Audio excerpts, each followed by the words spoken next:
Hey Lucas, what's going on? Oh, hey, I didn't see you there. I was just playing some Clawhammer banjo. Oh yeah? Why don't you show me how to do it? Oh, sure. You want to learn how to play Clawhammer banjo? Yeah, I always wanted to know. All right. Well, this is what you do. You make a claw, and you want to strike the string with the back of your nail.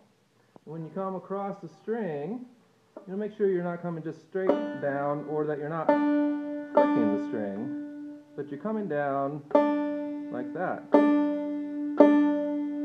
and actually hitting the drum. Now my thumb is not there, but it's cocked.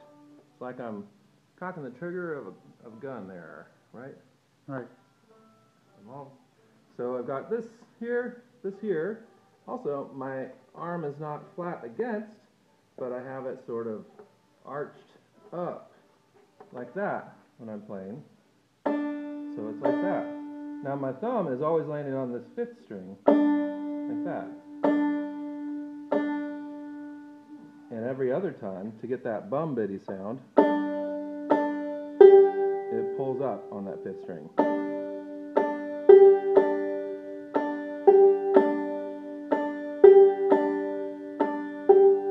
Now when I get to another string, I can't play through, so now what I have to do is play, if I'm going to play the second string, I'll play through it, and as soon as it touches that first string, then I come off, like that.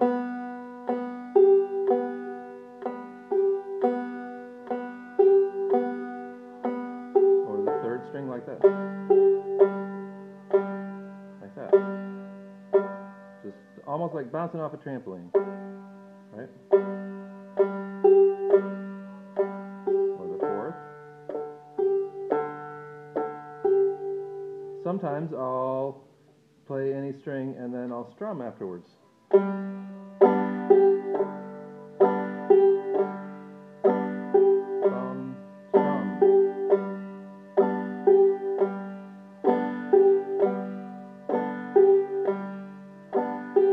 And that's how I do the Clawhammer.